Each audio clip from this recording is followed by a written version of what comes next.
Hi everyone. So today we are going to take a part of chemical equilibrium which is slightly more advanced. इसके लिए आपको पता होना चाहिए कि ली-चैटलेस प्रिंसिपल क्या होता है और बेसिक्स ऑफ केमिकल इक्विलिब्रियम आपको समझ में आना चाहिए. Now what we are looking at here is how we interpret equilibrium constant with extent of reaction. ठीक है, क्योंकि रिएक्शन कितना आगे जाएगा, फॉरवर्ड जाएगा, कितना बैकवर्ड रहेगा, उसको कैसे हम इंटरप्रेट करते हैं इक्विलिब्रियम कांस्टेंट से. अब एक सिंपल तरीका आपके पास ये वाला है कि इक्विलिब्रियम कांस्टेंट को हम प्रोडक्ट्स अपॉन रिएक्टेंस लिख सकते हैं. ठीक है. नाउ सपोज कि इक्विलिब्रियम कांस्टेंट बहुत लार्ज है. When we say large it means that 10 to power 2 10 to power 3 या उससे ज्यादा का ऑर्डर होना चाहिए वहां पर, right. When equilibrium constant is very large, तो ये जो रेशियो है हमारे पास, इस रेशियो को हम लिख सकते हैं, we can write it as this is much greater than 1, which basically implies that products are much larger in concentration than reactants at equilibrium, right? So reaction will be heavily favored in the forward direction over here. ठीक है. What is another way to interpret this? इसको हम एक अलग तरीके से कैसे बोल सकते हैं? That the reactant almost completely. This is an extremely important term to understand and interpret over here. Reaction almost completely converts to the product. और बहुत ही छोटा एक अमाउंट रिएक्टेंट का यहाँ पर बचा रहेगा. ठीक है. Now when we say that the reaction almost completely converts, what it means is that reactant का कंसंट्रेशन अप्रॉक्सिमेटली जीरो है, एग्जैक्टली जीरो नहीं होगा. ठीक है. There is a difference. अगर आप इसमें थोड़ा सोचेंगे तो मैथ्स में आप लिमिट्स का टॉपिक पढ़ते हैं, ये वहां से कॉन्सेप्ट आता है कि अप्रॉक्सिमेटली जीरो और इक्वल टू जीरो डिफरेंट चीजें होती हैं. तो अगर रिएक्टेंट जीरो हो गया, expression of equilibrium constant undefined हो जाएगा. That is one thing. Second thing, क्योंकि हम इक्विलिब्रियम की बात कर रहे हैं तो रिएक्शन दोनों साइड पर चल रहा है, which means that there has to be some reactant present even if in a very small amount for the equilibrium to be maintained. ठीक है. ये इसका एक क्वालिटेटिव अंडरस्टैंडिंग हो गया. Now let's look at mathematical interpretation. हम इसको questions में कैसे अप्लाई करते हैं. ठीक है. सपोज हमने एक रिएक्शन को देखा यहां पर where concentration of a reactant A initially is A naught and it is converted to two products B and C. ठीक है. 1 mole of A gives 1 mole of B and 2 moles of C. हमने बोला कि equilibrium constant बहुत बड़ा है. What we want to do is we want to find equilibrium concentration of all reaction species over here, right?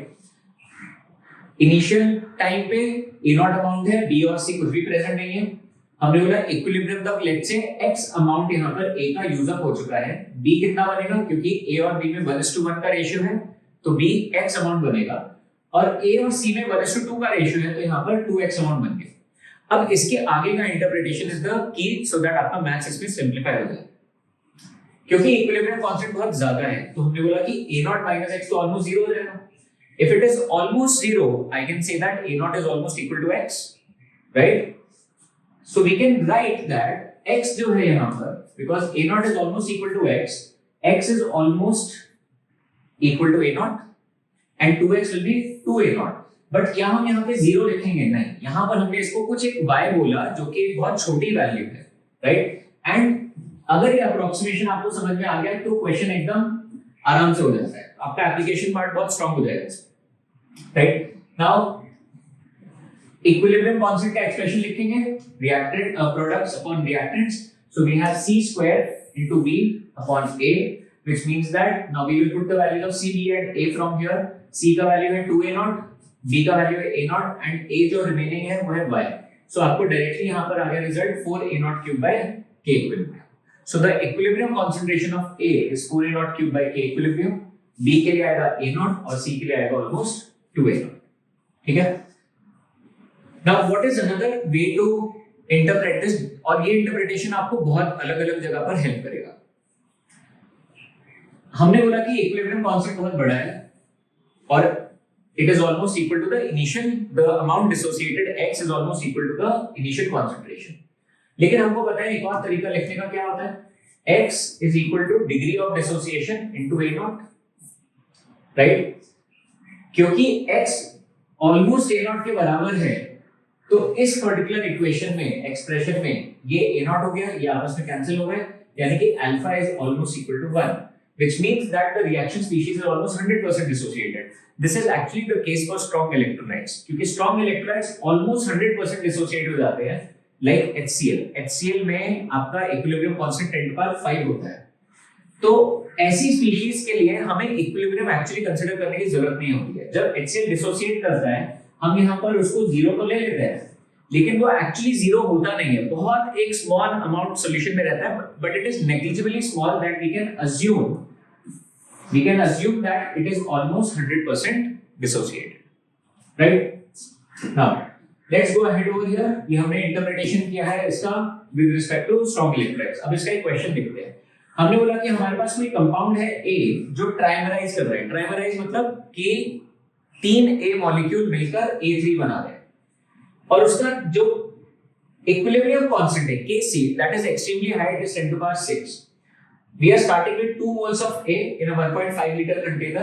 We want to find the concentration of A and its carbon at equilibrium, right? Now, यहाँ पर देखते हैं कैसे हम इसको जो हमने ऊपर सीखा हम उसको यूज कर रहे हैं। इक्वेशन क्या होगी? सबसे पहले आपको बताया कि 3 A मॉलिक्यूल्स मिलकर A3 बना रहे हैं। This is the starting point. Initial condition क्या है? हमारे पास 2 मोल्स हैं, right? Now since we have 2 moles over here, A3 0 है, हमने बोला इक्विलिब्रियम तक यहाँ पे कुछ X यूज अप हो गया तो A3 कितना बना?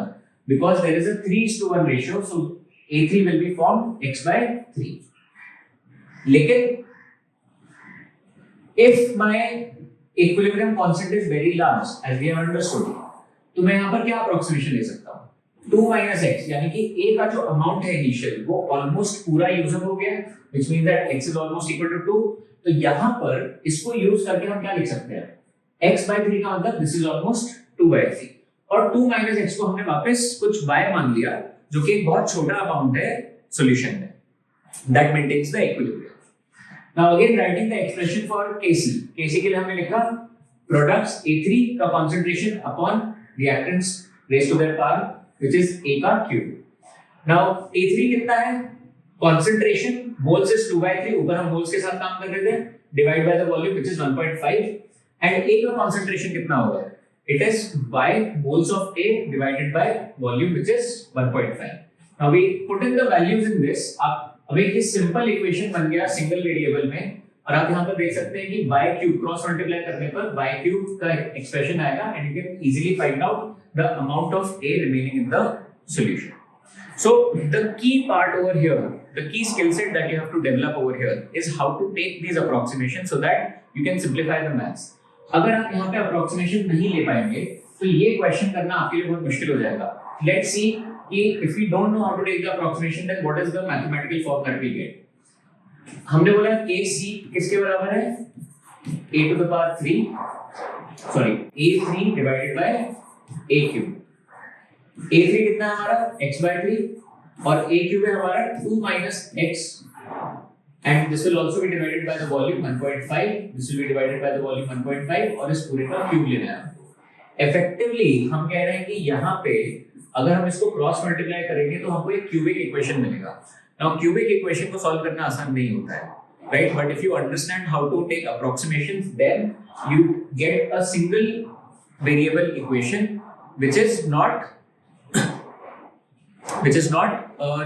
which is effectively a straightforward equation to solve, right? तो यहाँ पे आप I hope समझ चुके हैं that approximations किस तरीके से आपको इसमें consider करना है। Let's move on। Case 2 लेते हैं जहाँ पर equilibrium constant is a very small value, which means that यहाँ पर order हम ले रहे हैं कि 10 to the power -2 या 10 to the power -3 से कम order करेंगे, right? So if equilibrium constant is much smaller than 1, starting in the same way like we did for the previous case, हमने यहाँ पर लिया products upon reactants is much smaller than 1, which basically means products का concentration equilibrium पर reactant से बहुत कम रहेगा। Effectively, it means that the reaction is favored in the backward direction और hardly आगे की तरफ move कर रहा है। This is also the case of extremely weak electrolytes, जहाँ पर कि उनका dissociation बहुत कम होता है। तो हम कह रहे हैं इस केस में amount of product formed is negligibly small but not equal to 0। बनेगा लेकिन बहुत थोड़ा सा अमाउंट बनेगा वहां पर, right? And degree of dissociation of reactants will be very small, again not equal to 0।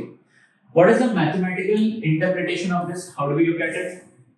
Suppose हमने सेम इक्वेशन जो ऊपर ली थी, A gives us B and 2C, यहां पर हम ले रहे हैं कि इक्विलिब्रियम कांस्टेंट बहुत छोटी वैल्यू है, स्टार्टिंग विद A0 राइट? हमने अज्यूम किया कि इक्विलिब्रियम तक कुछ x अमाउंट यूज अप हो चुका है, b कितना बना x और c कितना बना 2x. Now because equilibrium constant is very small, so I can say that reaction hardly move कर रहा है.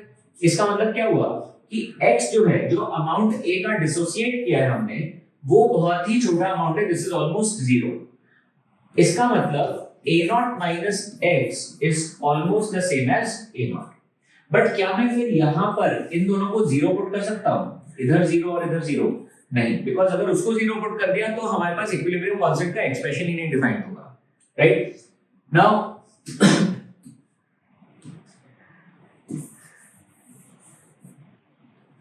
तो इसको जहां पर भी अनडिफाइंड एक्सप्रेशन बन रहा है वहां पर हम वो पर्टिकुलर अप्रोक्सीमेशन नहीं डालेंगे.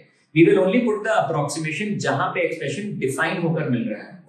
तो x का x रहा और 2x का 2x रहा यहाँ पे, राइट? नाउ इक्विलिब्रियम कांस्टेंट का एक्सप्रेशन वापस लिखा हमने c² b upon a. इसका मतलब इक्विलिब्रियम कांस्टेंट कितना हुआ? 2x for concentration of c, x for concentration of b and a0 for concentration of a. So we get x cube is a0 k equilibrium by 4 and you can easily find out the amount of b and c present at equilibrium. ठीक है? Let's take another example over here. हमने बोला 0.5 moles of an electrolyte AB, they are dissolved in 2 liter water in a vessel. Find the concentration of all reaction species अगर equilibrium constant is 10 to the power minus 6. So this example relates to the concept we have just learned जहाँ पे equilibrium constant बहुत छोटी value होती है. सबसे पहले आपको क्या देखना है सवाल में? यहाँ पे आपका सबसे पहले दिमाग जाना चाहिए कि ये बहुत छोटा वैल्यू दिया हुआ है, तो इसको कैसे इंटरप्रेट करना है हमें क्वेश्चन में, वो इंपॉर्टेंट हो जाएगा. So moles of AB कितना दिया इनिशियली? 0.5. Volume is 2 liters, तो हमने बोला initial concentration 1/4 mole. Now we write down the equation. ठीक है? So electrolyte दिया हुआ है. Now I can dissociate the electrolyte as A2 plus B2 minus also over here, but I have chosen A plus and B minus. It does not change the stoichiometry of the reaction. T equal to 0 पर 1/4. A plus और B minus कुछ भी present नहीं है. ठीक है? हमने बोला इक्विलिब्रियम का कुछ x यूज हुआ, बट क्योंकि k इक्विलिब्रियम बहुत छोटी वैल्यू है तो यहाँ पे अप्रोक्सीमेटली अमाउंट कितना रहेगा? 1/4 है, क्योंकि x तो ऑलमोस्ट जीरो हो जाएगा. a प्लस कितना है? x और b माइनस x है, वो अभी भी हम x लेकर चलेंगे, उनको हम जीरो नहीं डालेंगे, right? Now put in the expression for kc, we get a plus into b minus upon ab is equal to 10 to the power minus 6 और यहाँ से आपको x की वैल्यू आ गई 5 into 10 to the power minus 4 molar. So if you understand the idea of how to interpret equilibrium constant with extent of reaction, तो आप अपना बहुत समय यहाँ पर बचा सकते हैं, plus you will become good at ionic equilibrium further because similar ideas are used in ionic equilibrium also. Thank you.